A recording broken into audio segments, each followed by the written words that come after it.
adopta un grupo y sus entidades, ¿no? Perdón, identidades. En realidad, esto quiere decir como que tenemos preferencia nosotros como individuos de elegir. Aparte que también hay otros factores, ¿no? No son los únicos que nos van a conducir a nosotros tener una variedad dialectal de acuerdo a los diferentes parámetros que ya nos propone la etnografía, ¿no? Es decir, sexo, edad, clase social, etcétera, ¿no? Todos esos parámetros que compartimos con la ¿qué se llama? La etnología. Ay, se me dio el nombre. Etno, etnografía, perdón. ¿Ya? Entonces, y por otro lado tenemos a la sociología del lenguaje, ¿no? Que también tiene implicaciones del lenguaje en diferentes ámbitos, ¿no? Entonces, ahí ya tenemos una relación, ¿no? Entre poder nosotros definir sobre si en algunas ocasiones estamos trabajando en ámbitos de la sociolingüística o por su lado tal vez estamos haciendo sociología del lenguaje. Ahora yo les quisiera pedir a ustedes que me ayuden con lo que han leído. No les estoy pidiendo que se inventen o que busquen ahorita. No hemos hecho un resumen, me imagino. Entonces, a partir de eso, ustedes tal vez ya tienen una percepción de la diferencia sustancial, aparte de lo que está en la presentación, sobre cómo podemos definir nosotros la diferencia entre sociolingüística y sociología del lenguaje. Llamo a un voluntario para ver si es que quiere participar.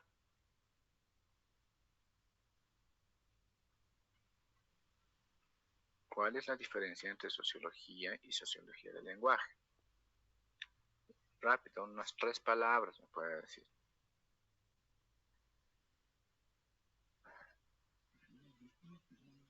¿Los obligo? A ver, ¿quiénes han participado? Ha participado Edson y ha participado Pamela. ¿Ya, no? Entonces, sus asistencias están confirmadas. Ya, entonces, a ver. Sí, sí, por favor. Bueno, lo que recuerdo es que la sociología del lenguaje se ocupa más por estudiar lo que son los hechos de la lengua a medida que se tienen que comprender los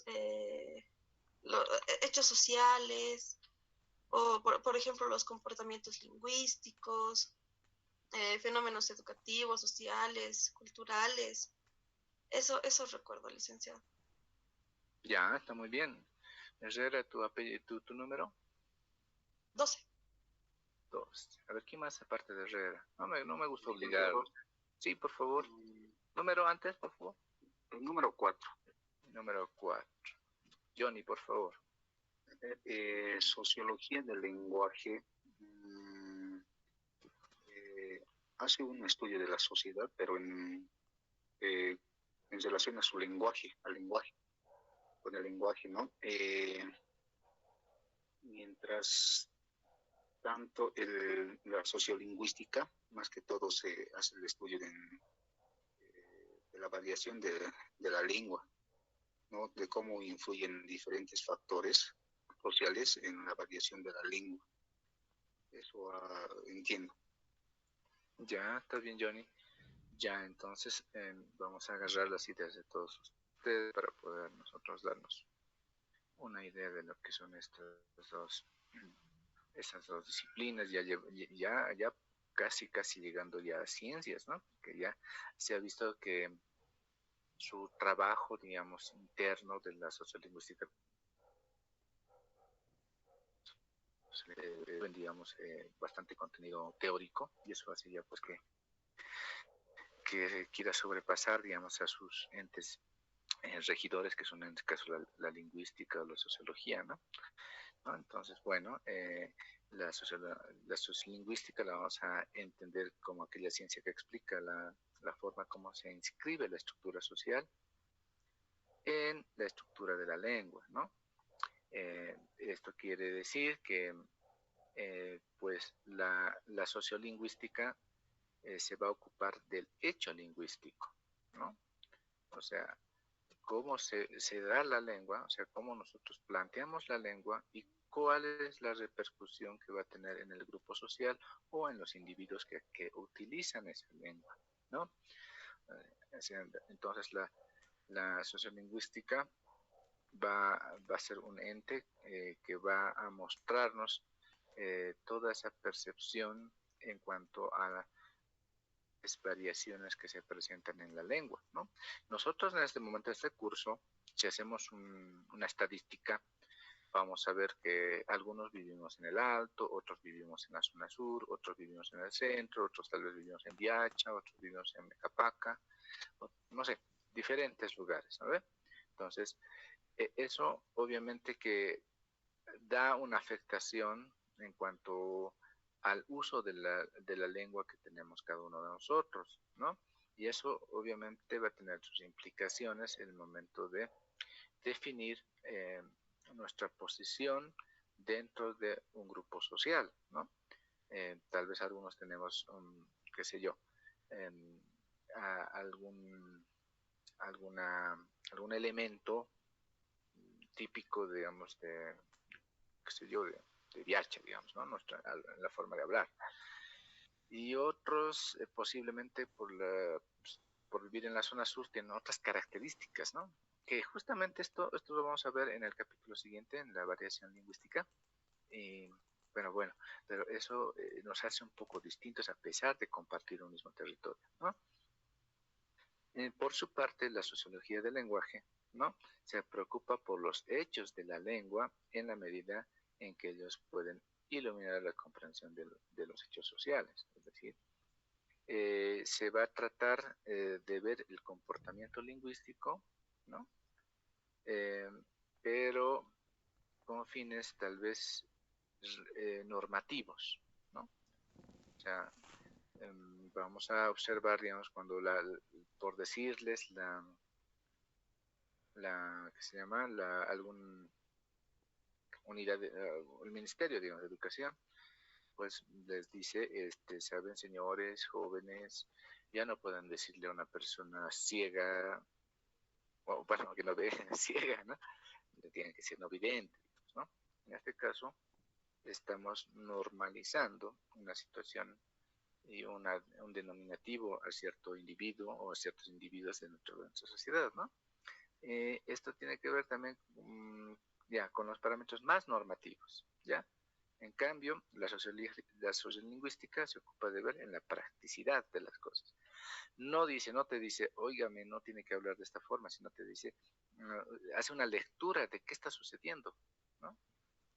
Pues nosotros como lingüistas vamos a una comunidad, vamos a un grupo social y observamos, hacemos una apreciación de cuál es el comportamiento natural de esta comunidad, ¿no? Sin decirles, óigame, no, eso no se dice así, esto se dice de esta forma, ¿no? Nosotros silenciosamente, pues hacemos el registro, tomamos en cuenta esos parámetros divergentes de la norma, etcétera, y vamos nosotros cuantificando y sacamos investigaciones en ese estilo, ¿no?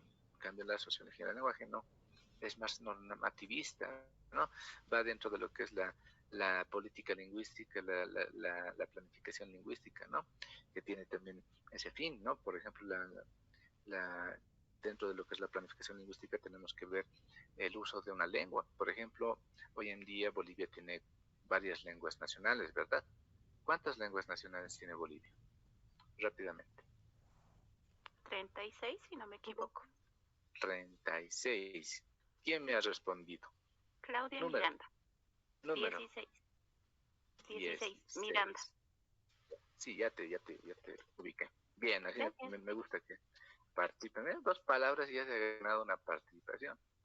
No, exactamente, tenemos 36 lenguas nacionales que están instituidas ya dentro de nuestra Constitución Política del Estado. En la práctica son menos, porque ya desde el año 2006 hasta la fecha ya se han extinto unas 3 o 4, ¿no? Claro, pero nosotros tenemos todavía todavía ya un registro histórico, un registro lingüístico, un registro antropológico de esas lenguas, ¿no? Pero ya no tenemos hablantes, ¿no? Ya no tenemos gente que habla. Tal vez exista uno o dos, digamos, en alguna lengua. Pero ¿por qué decimos que ya es una lengua muerta? Porque justamente carecemos de personas que interactúen con esa lengua. O tal vez hay un grupo de 10, 15 personas de alguna de estas lenguas, pero ellas ya no quieren usar la lengua, entonces también ya se considera una lengua muerta. ¿Ya? Bueno, por esa parte entonces ya creo que hemos entendido que las diferencias sustanciales que tiene lo que es la sociolingüística de la sociología del lenguaje. Ya no me quiero estacionar mucho porque, como les he dicho, quiero avanzar hoy, también ya son las 8. ¿Ya? Ahora, estos términos que nosotros manejamos desde desde prefacultativo, y hay muchos de nosotros que todavía estamos dudando qué es o cómo lo vamos a entender al lenguaje y cómo vamos a diferenciarlo de la lengua, ¿no? Aquí está para resumir, ¿no? Lenguajes, procesos de representación de una realidad compleja. ¿Ya? Lengua, sistema que organiza la producción oral a partir del conjunto de reglas y niveles, ¿no? Esa es su gran diferencia, ¿no? Que el lenguaje es mayor a la lengua, ya vamos a ponerlo en esos términos también. Lenguajes hay de muchos tipos, ¿no? Ahora, lenguas, concretamente, esto cuando utilizamos el aparato fonador y utilizamos todo el sistema de intercomunicación del humano, o sea, el aparato fonador, qué sé yo, pulmones, etcétera, todo eso. Entonces estamos haciendo uso racional de un sistema ya diseñado por la evolución, ¿no? La evolución no solamente dentro de los términos evolucionistas, ¿no? Nuestras sociedades, ¿no? Desde que nos hemos planteado, bueno, no nosotros, sino nuestros antepasados, ¿no? Se han reunido en grupos y esos grupos se han ido conformándose, se han ido organizando, etcétera, han ido adquiriendo ciertas caracterizaciones en común, ¿no? A eso le llamamos el sistema, ¿no? Y el sistema nos permite ya hoy en día ya tener vocales, sonidos de la lengua, etcétera, y ya tenemos toda una estructura que nos permite la intercomunicación efectiva, ¿no? Bueno, eso viene siendo la lengua, ¿no? Ya el habla, como ustedes saben, es la escenificación o lo que es la actuación, o sea, la poner en vivo y directo la lengua, ¿no? Y eso obviamente, al hacer esta escenificación, pues tenemos ahí muchas situaciones divergentes, ¿no? No hablamos igual. Ahorita estamos conversando, estamos en clase. Sin embargo, ustedes habrán notado a partir de mi discurso que yo tengo ciertos rasgos, ¿no? Ciertos rasgos en el idioma, ¿no? Tal vez hago más uso de las S o la R, no sé, tal vez la pronuncio, digamos, de forma distinta o qué sé yo, ¿no? Entonces, o tengo alguna complicación con un grupo de palabras o consonantes combinadas, ¿no? Qué sé yo. Entonces, o han notado algunas muletillas o incluso el timbre de voz que tengo, y hay todas esas caracterizaciones. Ahorita, sin imagen, ya te das una idea de cómo puedo ser yo, ¿no? Qué sé yo, mi voz suena más gruesa o más, qué sé yo, más un timbre que da una sensación de que soy una persona muy mayor, qué sé yo, o al revés, qué sé yo. ¿No? Todos esos tintes nos da la apreciación.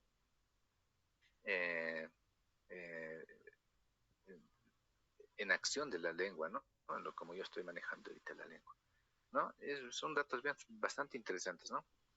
Yo les voy a comentar alguna pequeña anécdota que me ha pasado así hace muchos años, cuando yo estaba comenzando la carrera, ¿no? Entonces, casualmente, ese tiempo yo ya no estaba comenzando a ser auxiliar de carrera, ¿no? Cuando me dijeron que la persona responsable de firmar mis planillas era el doctor Mendoza, ¿no? No sé si han tenido el gusto de conocerlo, un señor que ha fallecido hace un par de años, pero nos ha nutrido bastante en lingüística, es prácticamente uno de los fundadores de la lingüística, ¿no? De La Paz y de Potosí. Ya, entonces, bueno, este señor ya retirado para ese entonces, les hablo de hace muchos años atrás. Entonces yo consigo el número de teléfono, no sabía quién era, realmente no sabía, ni sabía la importancia que tenía dentro de la lingüística, el doctor Mendoza. Bueno, entonces yo agarro, le llamo, en esos tiempos no había ni celulares, cuando les digo todo, ¿no? Y me contesta, pues, ¿no? Y dice, buenas noches, es una voz yo calculaba por el timbre de voz, por la entonación, todo eso, juraba que era su nieto, digamos, ¿no? O sea, una voz de un joven de 18 años, así. Cuando le digo, buenas noches, por favor, con el doctor Mendoza. Él habla, me dice. Yo, ¿en serio? Le dije. Sí, le dije, ¿en serio? Porque su voz era demasiado joven, digamos, ¿no? Y era un señor ya con muchos años. Y bueno, pasa, ¿no? A veces estas situaciones no visuales, bueno, si nos dejamos guiar únicamente con los sonidos, a veces puede ser engañosa también, ¿no? Entonces, bueno, en ese sentido, pues creo que los factores sociales, más allá de lo lingüístico, obviamente, son fundamentales para que nosotros nos demos un panorama mucho más eficiente de la comunicación, ¿no? Ya, bueno. Bueno, ¿qué más al respecto? Ya, entonces en el siguiente capítulo ampliamos esto de hablar, bueno, sobre estas variaciones. Bueno, lo que les decía al principio, con lo que hemos comenzado la clase, comunidad lingüística versus comunidad de habla, ¿no? Entonces, comunidad, ¿no? Del latín comunitas, ¿no? Tener en común, posar en común, ¿no? Ya, el elemento común ya nos tiene que guiar, ¿no? Ahora, dentro de eso, tenemos que entender que implica una construcción, ¿no? O sea, como les decía, en las comunidades construimos nuestra realidad, ¿ya? Entonces, dentro de un contexto, ¿no? Lo que es lo temporal y lo geográfico, ¿no? No olviden eso, siempre les he dicho, ¿no? Bueno, creo que en las últimas semanas. Mira, construcción dentro de un espacio temporal y geográfico. Un mensaje de WhatsApp, ¿no? Hoy en día. Ya les he comentado el otro día, ¿no? Hay alguien que me ha escrito este curso, me dijo, me da el número de carro, y yo le digo, pues tiene que darme más información, ¿no? Porque no me estaba poniendo temporalmente en contexto ni geográficamente. En este caso, obviamente, no geográficamente me refiero a algo abstracto, ¿no? Porque para nosotros nuestra aula ya no es una cosa material, ya no es una cosa real. Cada uno está en su casa o donde esté, ahorita pasando clases, o sea, nuestra aula ya es virtual, ¿no? Entonces, si alguien no te establece los parámetros, tanto temporales como geográficos, entonces tú no puedes reaccionar, te bloqueas, ¿no? Entonces, siempre acostúmbrense a dar esos parámetros, ¿no? Entonces, a partir de eso uno se contextualiza y pues puede dar alguna resolución, ¿no? En este caso, una respuesta, ¿no? Ya.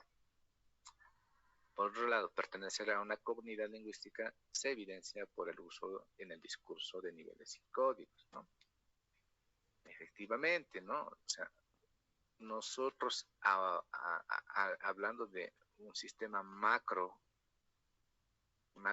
estructural, es decir, el departamento de La Paz, no, bueno, hablemos del área andina del departamento de La Paz, ¿no? Incluso ahí tenemos que dividirlo porque nosotros los paseños departamentalmente tenemos un espacio geográfico en 3 pisos ecológicos, ¿no?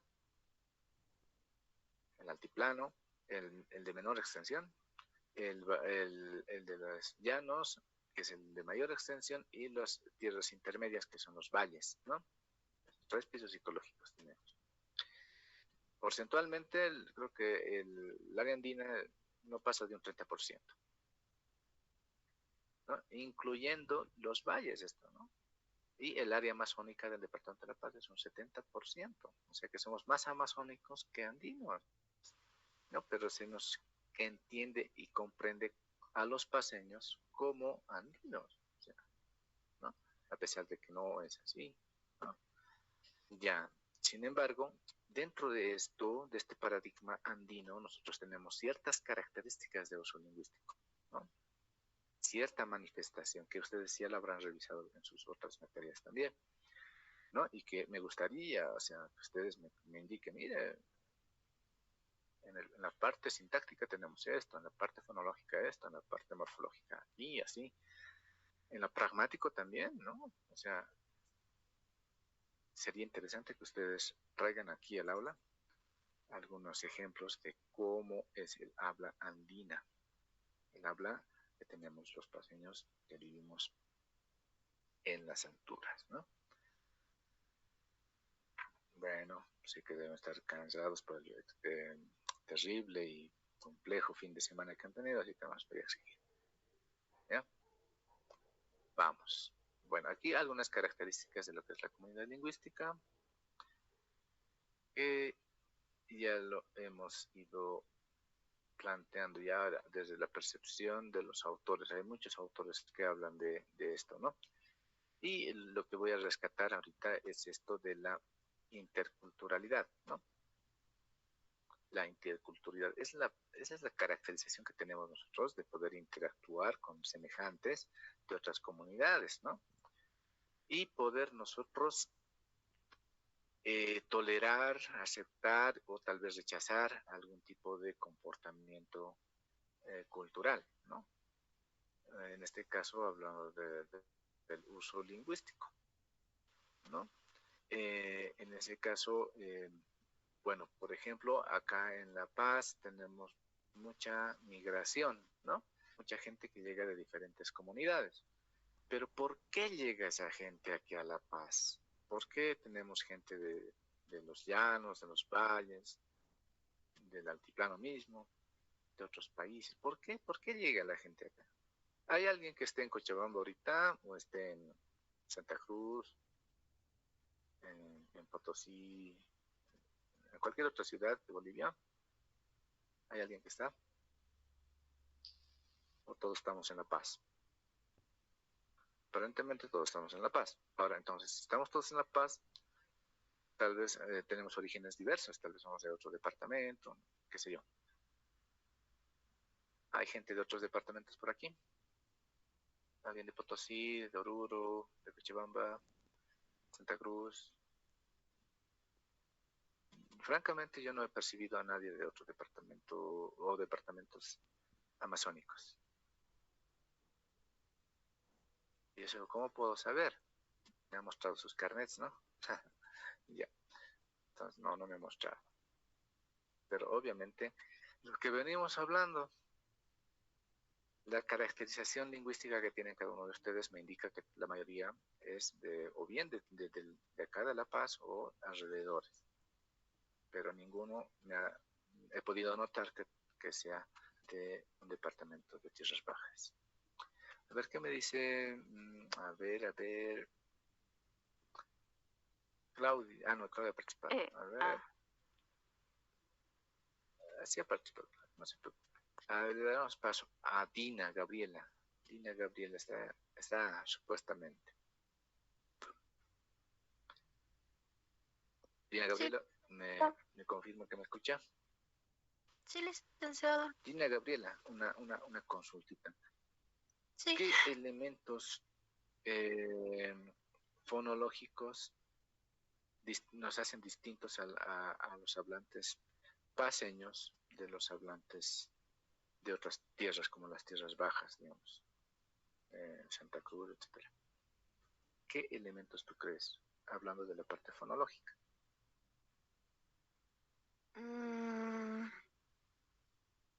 A ver, hablando de la parte fonológica, yo creo que lo que nos distingue de los departamentos de Santa Cruz y ese lado es de que nosotros, por ejemplo, no omitimos, no hacemos la edición de la S al final. También yo creo que nos diferencia también de que a este lado, ay, se me ha ido esa palabra que se llama. los diptongos los usamos normalmente, pero a ese lado, bueno, no conozco bien, nunca he viajado, pero he tenido tal vez una amiga que sí es como que no hace es un poco diferente esto de los diptongos también. Lo que más puedo destacar sobre todo es eso de la elisión de la S. Ya. ¿Alguien más? A ver, era Dina Gabriela, ¿no? Licenciado. Dígame, por favor. ¿Su número? Número 6. Ya. En un libro también que yo recuerde, mencionaba, ¿no? El uso de diminutivos que especialmente es aquí en La Paz. Uh-huh. Ya, como por ejemplo. Que yo recuerde era ahorita o estito, siempre es parte de nosotros. Ya, muy bien, ya te he anotado. A ver, alguien que me ayude a resolver este dilema. En cuanto al uso de los diminutivos, muy buen ejemplo. ¿Cómo se manejan los diminutivos aquí en La Paz y cómo se manejan los diminutivos en Santa Cruz?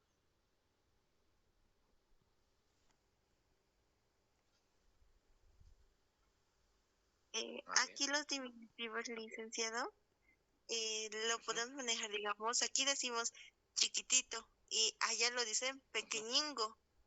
O sea, el acento inclusive lo cambian en allá. En Santa Cruz. Esa sería la diferencia, licenciado. Ya, Patricia. La Patricia, ¿no?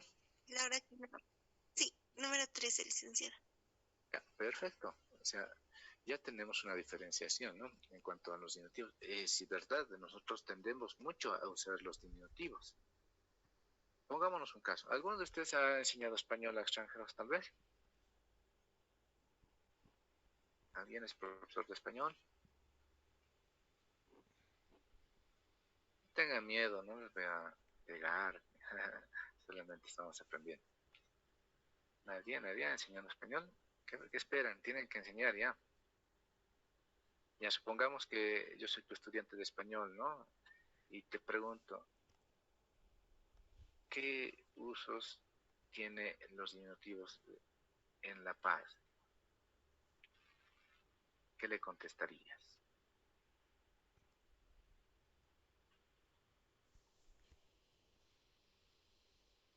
¿Nada? ¿En serio quieren que los obligue? Licenciado, a ver. Se puede, bueno, en clases habíamos hecho la misma pregunta y entonces descubrimos dos factores. Uno que sería en el ámbito más familiar, que se habla con rasgos más cariñosos para ser más amable. Por ejemplo, veíamos un video de la chef Laurita.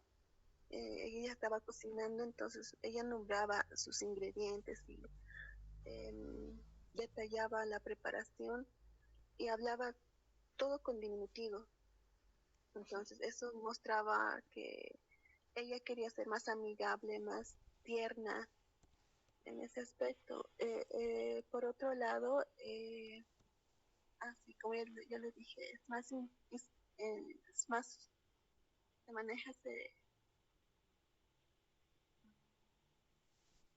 se manejan los diminutivos en el ámbito familiar, informal.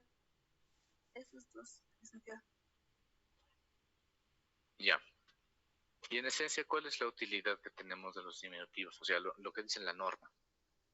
¿Cuál es el uso qué dice, digamos, el diccionario? Los diminutivos son para esto. ¿Qué dice? Notar algo más pequeño que es pequeño. Ajá, exacto, ¿no? Entonces, incluso en algún grado podría ser algo así peyorativo, ¿no? Es decir, que hacemos menos a las cosas, ¿no? Yo digo alumnita, digo tacita, ¿no? Tacilla, qué sé yo. Estoy a veces siendo un poco despectivo, ¿no? Estoy diciendo, bueno, en ese sentido viene, ¿no? Si buscamos ahorita en el diccionario nos dice eso, ¿no?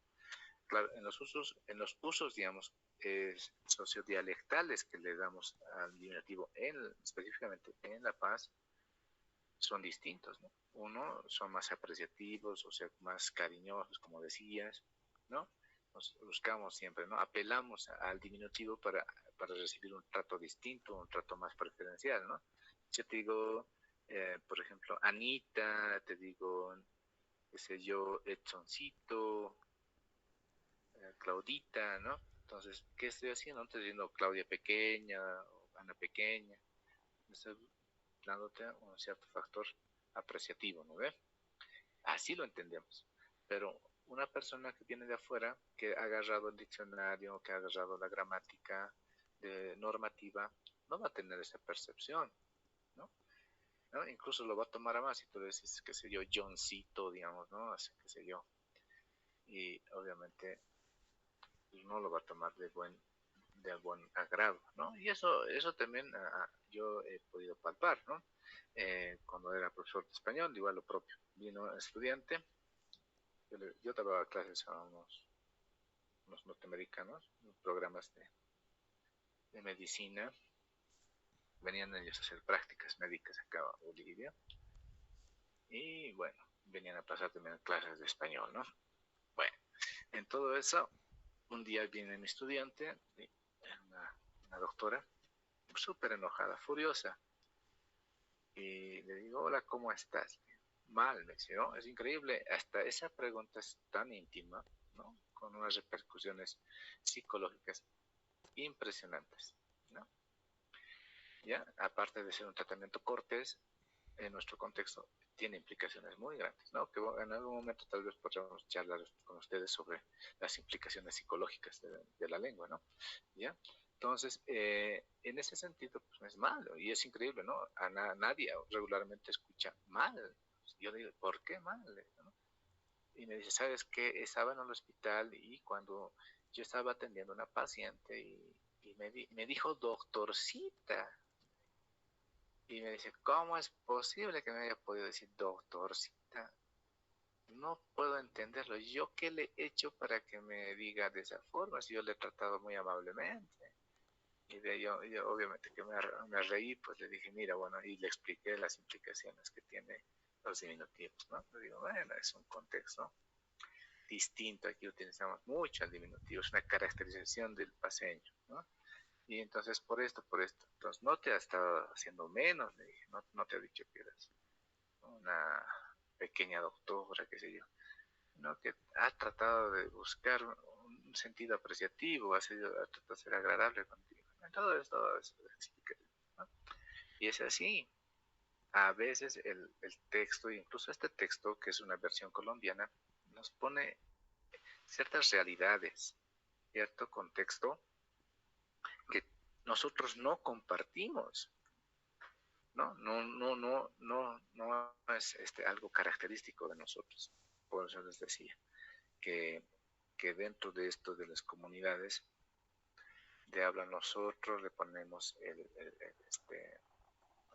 tinte diferenciador, ¿no? Y obviamente eso genera grupos isodialectales, ¿no? O sea, nosotros somos un grupo isodialectal muy distintivo, muy diferente a otros contextos, ¿no? Ahora, dentro de este grupo hay subgrupos, no vamos a negar, ¿no? Somos muy complejos los seres humanos, pero eso también nos permite, digamos, la caracterización en función al ambiente en el que estamos de adecuarnos, ¿no? Nosotros no hablamos todo el tiempo igual, ustedes mismos se darán cuenta, ¿no? A pesar de ser ustedes lingüistas, en su grupo familiar hablan de una forma, ¿no? Con sus conocidos amigos hablan de otra forma. Acá en el aula hablan de otra forma. Y me imagino que si están trabajando con sus jefes y compañeros hablan de otra forma, ¿no? Entonces, esa es una caracterización que tenemos también los seres humanos de poder adecuarnos, ¿no? Y esa adecuación es muy importante. En algunos casos vamos a ser más literales, en otro caso vamos a ser más pragmáticos, ¿no? Entonces, tenemos que hacer siempre esa búsqueda y ese análisis temprano de la contextualización de la comunicación, ¿no? Y eso tienen que ustedes aprender a poder explicar y generar. Un segundito, no sé quién me está molestando. Un ratito voy a contestar ya.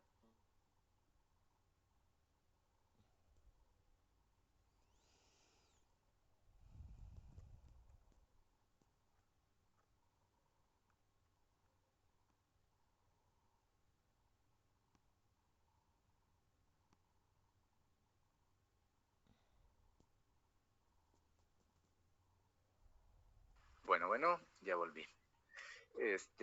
En ese sentido tenemos que tomar en cuenta lo que Chomsky nos propone con esto de la actuación, ¿no? Entonces, tenga mucho cuidado en ese aspecto. Yo he conocido personas muy literales, no entienden el sarcasmo, no entienden la ironía, ¿no? No entienden la anécdota, ¿no? Que son, digamos, estas relaciones semánticas muy importantes también para una comunicación efectiva, ¿ya? Bueno, entonces continuaremos.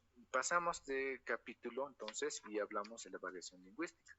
Este capítulo tiene por objetivo, pues, identificar la variación lingüística como un fenómeno de habla, sus aplicaciones sociales y pedagógicas, ¿no? También nos va a permitir hacer el análisis de una variación lingüística en un contexto y sus implicaciones socioculturales. Seguimos sobre lo mismo, ¿no? Desde otra perspectiva, pero seguimos sobre lo mismo.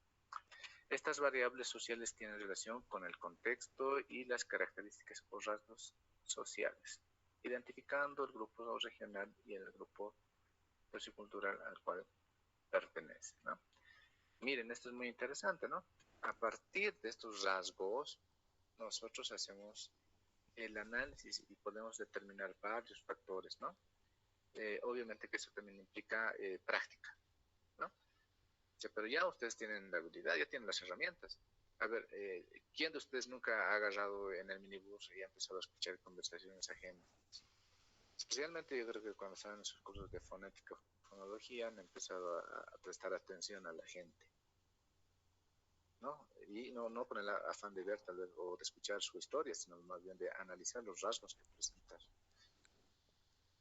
su variedad, ¿no? Pues muchos lo hemos hecho y es un ejercicio muy bueno, ¿no? Porque vas reforzando, vas haciendo un trabajo mental que te va a ayudar a ti a entender, ¿no? La radiografía del individuo que está comunicándose. Bueno, como no tenemos el tiempo para ir al minibús, entonces voy a compartir yo un videito para ilustrar esta partecita, ¿ya? Me avisan si se escucha adecuadamente el video. Ya cuando lo comparta, si no se escucha me van a avisar, ¿ya? A ver, compartir audio. Ya, a ver si compartimos. Ampliaremos.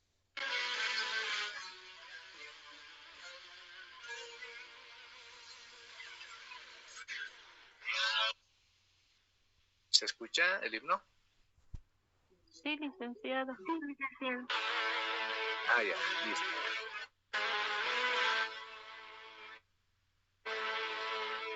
Eres luz de la visión de la paz, con tu concho blanco, duerme mi imán en su sueño feliz. Veremos qué es lo que nos corresponde todavía hacer la defensa. Veremos, analizaremos jurídicamente. Bueno, lo que con las personas son muy buenas, ¿no? Es un gran país, aunque no lo conozco, aún no lo conocí. Yo le digo, sí, ya estás penchachado, ya, váyase de aquí. Tu habitación, debes agarrar la tarjeta con la que entraste al cuarto y la debes meter acá. Ah, ¿vas a correr? Hola chicos, ¿qué tal? ¿Cómo están? Bueno, estoy aquí con mis parces. Mucho gusto a todos. ¡Ya! Estamos así celebrando el Día de las Madres. ¡Ya! De las madres que no tienen hijos aún. ¡Ya! El arroz con queso realmente se nota que de aquí viene el arroz con queso. Nunca he comido pato, mucho menos pato en majado. Siempre majado es con charque para mí. Joya. Santa Cruz es mi lugar, mi hoguera, es mi sol, mi eterna primavera. Es mi gente simple y solidaria. Qué raro todo peleando. Pues oye. ¿Sabes qué te voy a dejar? Porque nunca entendés lo que te digo. ¿Dónde me vas a dejar? Virubiru, Santa Cruz. Virubiru, Santa Cruz. Ahora fecha 10. Mira un espectáculo, el coño, se va a matar este desgraciado. Mira. No, él no es con él. Ya lo que te pasa, ya lo que te pasa. ¿Sabes qué? No puedo. No te das cuenta para irte a hacer lo de Oruro, para ir a hacer lo que hicieron todos yendo a los mercados en el Alto de La Paz, en la ciudad de La Paz, en Santa Cruz, en donde te dé la gana. Yo me niego, por eso estoy indignado y estoy bravo y estoy molesto y estoy triste. Llegamos a la Casa Dorada y quiero contarles que en su interior hay un museo y también hay teatro. Pero imagínate, vos está un poquito más ciego. Así está parecido igualingo. Sos una abusiva que te estás queriendo adueñar de la calle. Me ha pateado el vehículo. ¿Cuál pateado? Mira lo que has hecho, está grabado todo. Sí, súper detallista, muy linda persona, es una persona linda por dentro, por fuera, espectacular. Todo. Ya se han ido, pero atemorizados de tantas cosas que le hacen, pero también a sus hijos. Nada, más lo corren, más a los policías, man. En la orilla del Guadalquivir me robaron el corazón. Una banderita por la santanita, yo la vi pasar. Exactamente, señorita, esta es nuestra plaza. Primera vez por Tarija, Bolivia. Y a ver, le va a encantar este lugar. Le va a dar la razón. Tarija. Sí, ya hemos llegado. El tarijeño tiene la capacidad de reírse de sí mismo. O si alguien le pone un apodo, le hace una broma o algo, no hay del que ahora es bueno, te voy a hablar más, mala mierda, yo rompo pajitas, nos vemos. No, o sea, se va a reír y lo más probable es que el apodo que le han puesto a él se lo ponga otro, o sea, van. Garrafa, por enano, amarillo y orejón. Un saludo, vengan a Tarija, les va a gustar mucho. Flores naturales que tenemos aquí, ¿no? Siempre lo he visto desde lejos, de allá del Chaco boliviano, a través de la televisión, y dije, algún día voy a estar ahí compartiendo con toda esa gente hermosa de Coquín. Así que es un sueño cumplido. Gracias, Yamil, gracias a los organizadores, gracias a ustedes, hermanos, por ese afecto. Muchas gracias, me voy feliz, contento. Gracias, Coquín. Que vaya a representar a Tarija al Festival Lauro de la Canción Boliviana. Logro ir a representar a Tarija y me eligen reina de la canción boliviana. Ese fue en realidad el inicio de mi carrera artística. Con un grito bien chaqueño y el nombre de su pueblo en la frente, aparece como un rayo mi amigo Fabricio Fuente.